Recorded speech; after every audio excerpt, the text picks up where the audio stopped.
different people with different backgrounds are looking for a very similar thing. And that's really to take the thinking out of working out.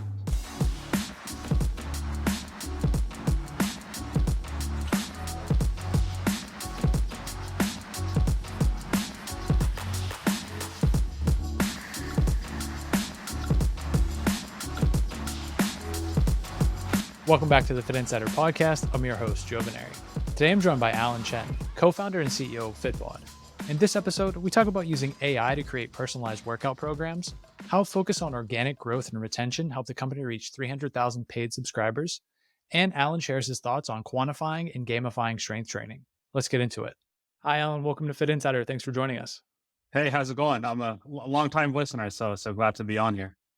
Yeah, that's awesome, man. I'm excited to chat. I've been kind of a fan from afar and following along with what you're working on at Fitbod. And we were kind of chatting offline. Like, you've been in the game for a while. I think there's a lot of interesting stuff to get into and get your perspective on. But just to kick things off, why don't you introduce yourself? Maybe tell us about Fitbod today, and then we'll start a little bit earlier on in the process and unpack what you've been up to. Yeah, definitely. Allen Chen, co-founder and CEO at Fitbod. With Fitbod, what we do is we're a fitness app, and we will construct a workout for you. So you can go ahead and download the app, give us a bit of information about yourself, whether it's your goals and your fitness goals, a bit about your profile and who you are, and then also the equipment that you have access to. And our algorithm will construct a workout for you. And it's the one workout that would be the best workout for you to do today. And then as you log more workouts, our algorithm will understand more about who you are, what your tendencies are, and what your capabilities are, and make recommendations that get better and progress you as you log more workouts. So that's kind of the product itself.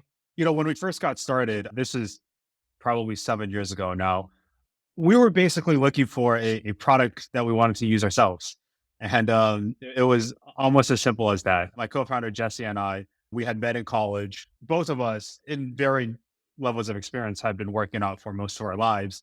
I had played, sports in high school, college.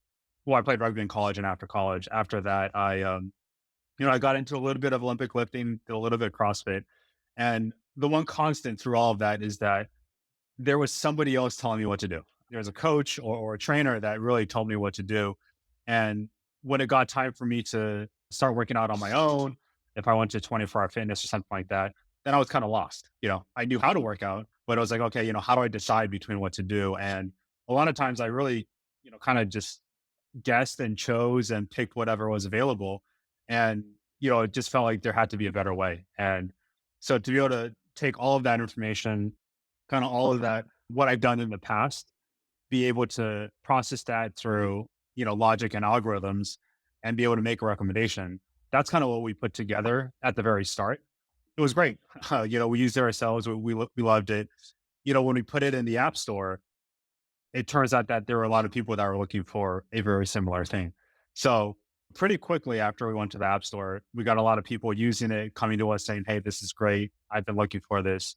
And, importantly, they've been giving us a lot of feedback for how to make improvements to it. So from there on out, we kept building. We started with a 2-person team.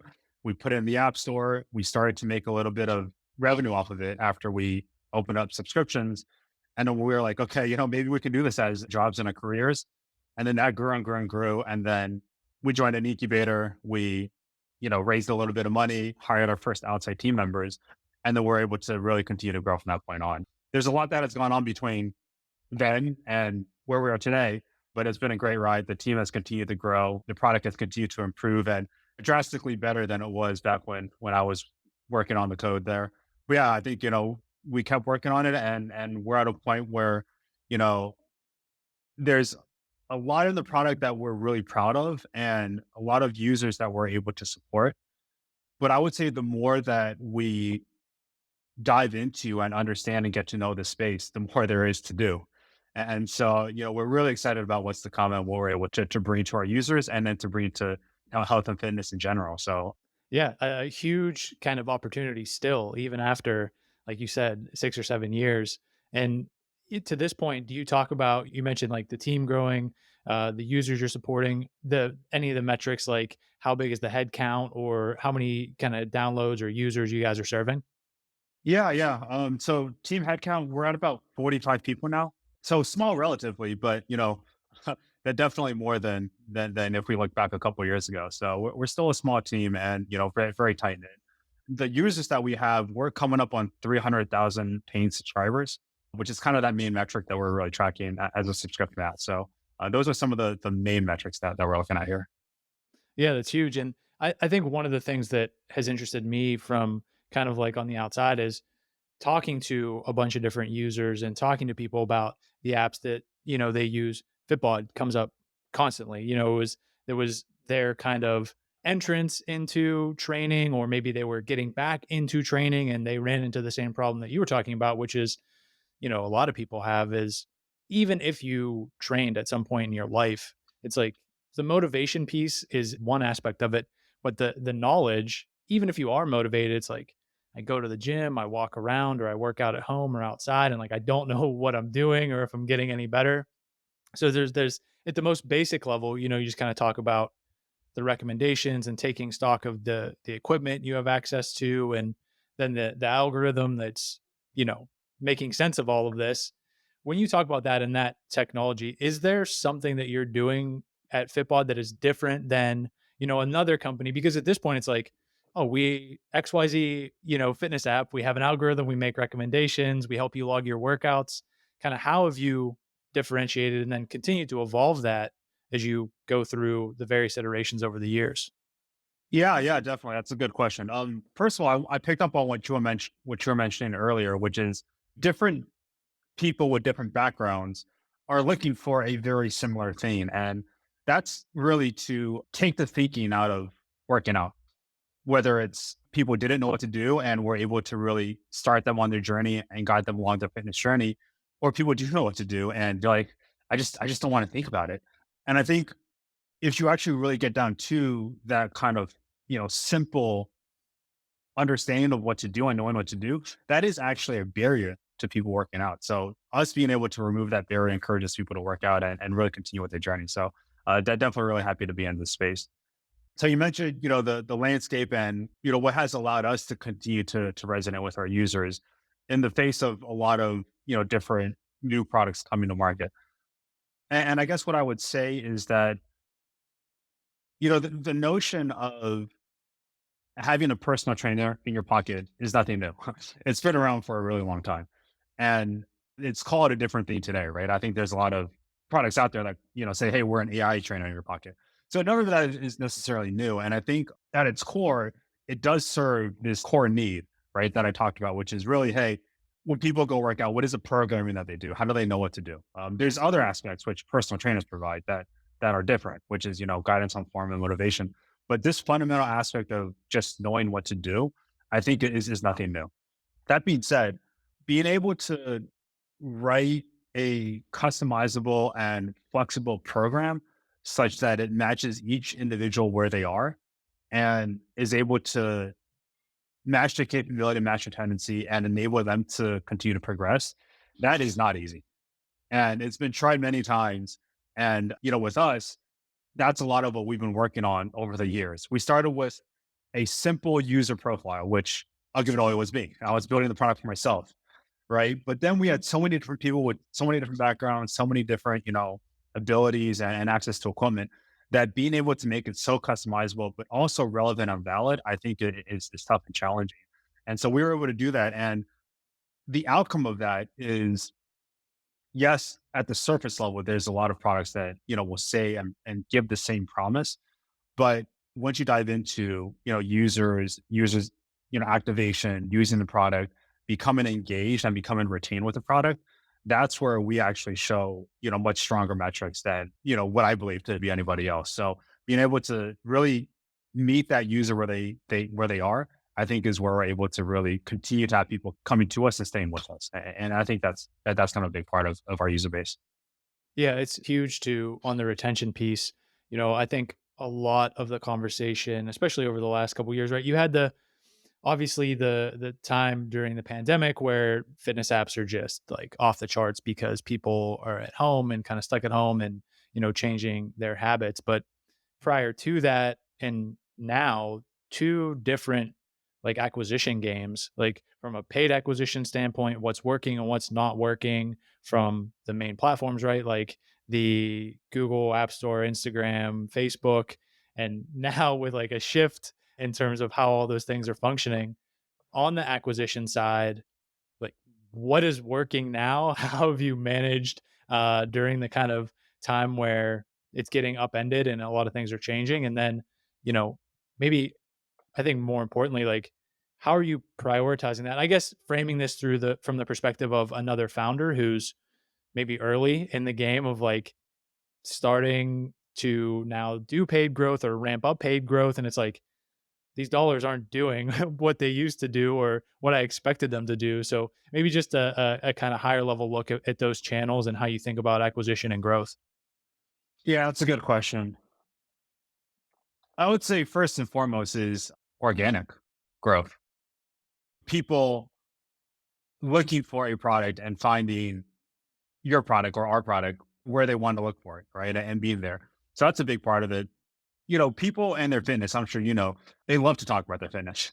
And so if you're a product that people use, they enjoy, they're going to tell their friends about it and they're going to talk about, they're going to spread the word. And, you know, I think that word of mouth spread, whether it's measurable or not, is a big component of how people come to us. And, you can see evidence in, social media channels or, people talking about us and, people telling each other about us. So I think definitely the organic is, first and foremost, the main way of growth. And I'll say that the majority of our users are still organic. And so that's definitely a big part of it.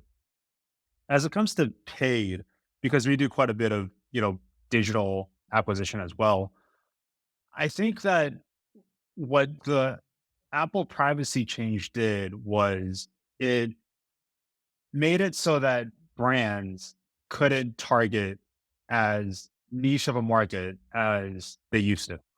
Whereas before, take any specific item, you can say, I want to target this specific cohort. And there's only 1,000 people in the country or the world that are in this cohort. I can target them exactly. I think that was now no longer allowed or no longer able to do that. And so, with us, we also saw a change with the privacy change, but fitness and working out is such a broad category, such that when we broaden our targeting, we still remained in a relatively good place. And, I think that bodes well for the fitness category as a whole.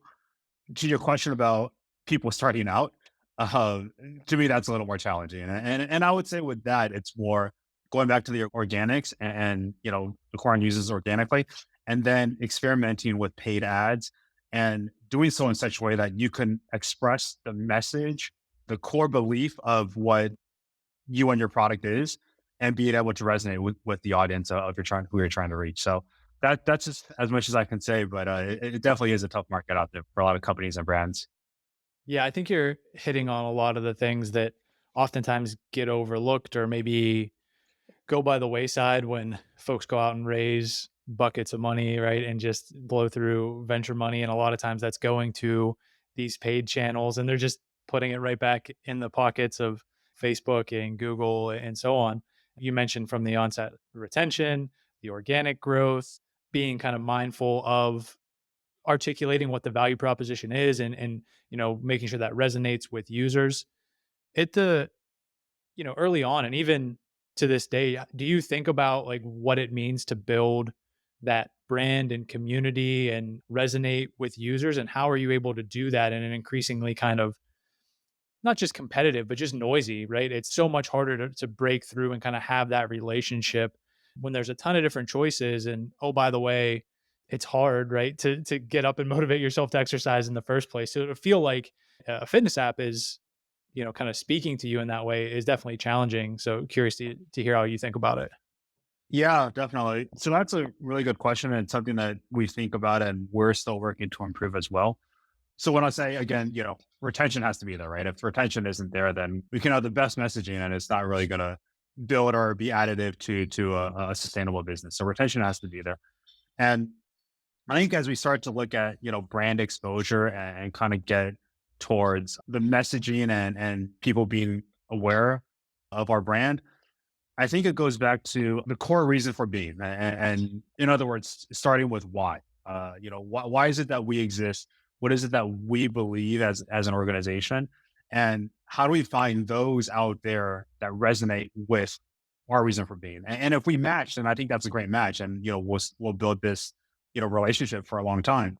I think that messaging is something that is a little challenging to differentiate ourselves. Like I said, I think there's a lot of apps that can or a lot of products that can say the same thing, but being able to express that and continue to build on that is something that we're continuing to work on. And we do believe that we're here to be able to serve the group of users that are finding us and really transforming their fitness lives. That I think it's so incredible that we'll just we'll keep doing it and keep building on our side. So not the most straightforward answer. I don't think it's an easy thing to do, but we've been able to do it such that we find the users that do resonate with us. They tell their friends about us, and then they stick with us. So that's kind of where we're at right now.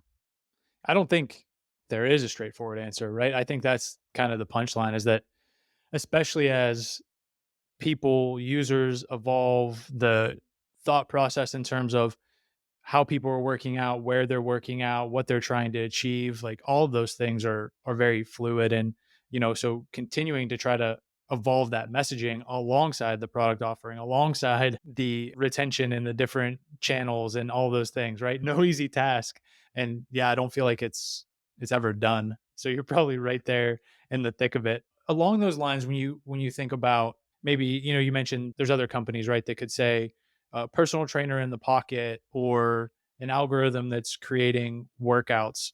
Do you think about the landscape in terms of surely you're aware of competitors, but is it a competition or is it such that like the market's so big, there are so many people that need kind of this knowledge or the boost or the access to fitness that it's, kind of a lot of room at the top and it's not kind of like a winner take all? How do you think about that in terms of the landscape? I would say number one, it comes down to the value that we add, that we provide for our users. Like I said, the messaging can be similar, but once people actually dive in and get into the product and understand what the offering is, I think there are differences there. And I think if you look at our space over the years, we have, in my opinion, my belief, we have been the innovators of a lot of, what this space is in terms of, being able to recommend relevant workouts for users. I think if we look ahead, there's a ton more to innovate. Not only do we have the data set, not only do we have the skill set and analysis internally, and the ability to process this information, but then we can go ahead and start using our understanding of the data alongside health and fitness and exercise science to be able to drive data driven research into this area. And then as we continue to drive new insights and research, be able to build that back into the product to provide for users. So continued innovation and being able to add more value, I think is areas that we're looking ahead to. So I think that answers your question. It's not that other products aren't also in this landscape, but I think that there's an opportunity for more innovation. I think we're excited to get there. Yeah, another area that is a point maybe of just how you've approached it differently. And again, this is from the outside, so you can kind of correct me in terms of how you have actually thought about it. Um, is just being very focused on sustainable growth and building the product and proving that it works and retaining subscribers and getting to 300,000 paid subscribers. And also, I don't know what the exact figure is, but not kind of making the investment dollars raised like the kind of victory, right? Saying like, making that the main KPI. Has it been your kind of approach and philosophy like, hey, we are going to be focused on growing paid subscribers. We are going to be mindful of kind of headcount and how we're approaching growth here. We're not going to go out and set kind of crazy expectations and then just it always be this continuous like slog to hit those kind of growth metrics at all costs.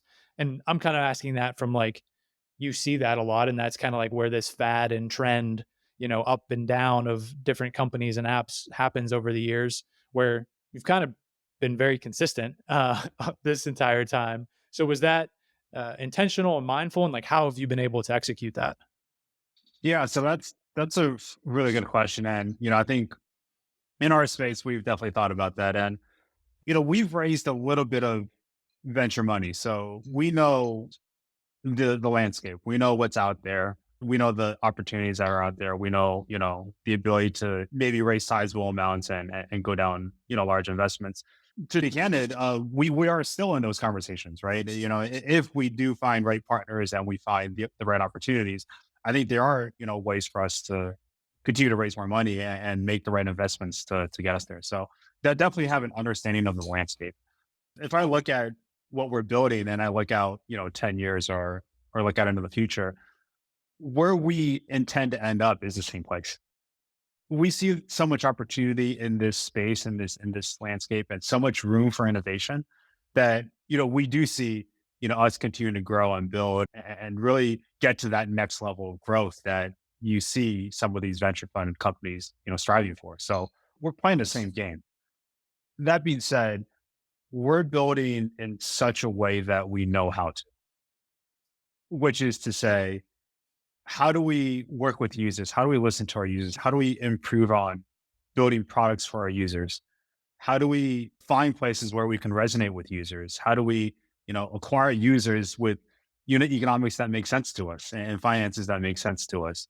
So, our growth trajectory is probably as strong as many other fitness products out there, but we're doing it in such a way where we're focused on, our users, our team, and our business, as opposed to focusing on, the amount of funds raised, if that makes sense. And yeah, you ask if this is like a conscious decision or not. I don't know. Like to me, this is kind of what makes sense in order to build a business, and it's working with us, and we've got a lot to come. So I think we'll keep doing this. Yeah, I think it's especially given kind of the uncertainty that's out there to be in a position where you're like, hey, we can make things work. We have a good trajectory. We have a roadmap and a ton of opportunity in front of us. It's a great spot to be in. And then, as you said, like being opportunistic, being thoughtful about bringing on additional capital, especially when you're in a position where it's you can clearly paint that picture of like, hey, we're just going to go from this kind of growth axis to this one being much more accelerated. Yeah, it is. It is a kind of a favorable spot. Yeah, Um, yeah. I think being cash efficient is definitely not a bad place to be, especially at a time when we're talking with market downturn. So that's not a bad place. And then using revenue to drive our continued growth and innovation and improvements, I think is also not a bad thing. Um, so that definitely a different spot than I would say a lot of what we see out there. But all in all, I think it puts us in a pretty good place. Yeah, you talked a bit about, innovation, the opportunity in the space, potentially zooming out 5, 10 years and wanting to accomplish a lot. I guess maybe two things that I want to ask. One being, we'll start here and then we'll circle back. When people are talking about building the recommendations and, having a personal trainer in their pocket, in some instances, people are talking about a human personal trainer, right? That they have access to and they're talking to and they, are able to interact with. And in other instances, it's purely technology that's playing the role of the personal trainer. Do you think things go the way of you don't need a kind of a personal trainer in the traditional human sense that technology can serve that? Or do you think there's, well, certainly there's aspects of it, maybe the human interaction, the empathy, whatever, that's super important for a certain, persona that's, seeking to make healthier habits and fitness changes. But just curious how you think of that. Because I think it initially when a lot of the various apps were coming out, and you still see it now, sometimes embedded into other products like, hey, we can make the recommendations, we can tell you how much weight to lift, we can, when it's a physical product, like adjust the weight for you in real time. And some people who are very kind of adamant, like, this is going to replace a personal trainer. And then some people were kind of in the middle and so on and so forth. So just curious where you sit on that spectrum, maybe. I don't believe that we would ever be able to replace a human personal trainer, and it is not our intention to do so. It's our intention since we started with personal trainers to build our product to be able to be a tool that can help personal trainers do what they do better. And what do I mean by that? In my mind, a personal trainer does three things. It provides guidance on what to do, workout programming. It provides guidance and feedback on form, how you're doing it correctly or not. And it provides accountability and motivation. Now, what I believe is that with that first category, the workout programming, not only can we do what I believe a personal trainer does, I think we can actually do it better in the sense that we have coming up on 500 million exercises that people have logged in our system. That we can process all of this to say, hey, you did this amount of weight last time. This is what you should do next. Or you did this set of exercises. This is how it affects this other set of exercises that might be similar, but might use a different piece of equipment. Or you took 3 months off. We're going to pick you back up. Right. There's so much in that data that we can understand, derive, and recommend for that a personal trainer can do, but I think that we can really use data to really back that up. Now, the second and the third pieces that I talked about of a personal trainer, which are guidance on form.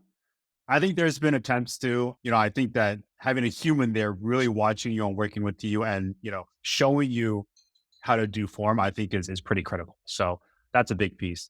And then also accountability and motivation of, you know that, having a personal trainer is definitely one of the most accountability holding measures that people can have.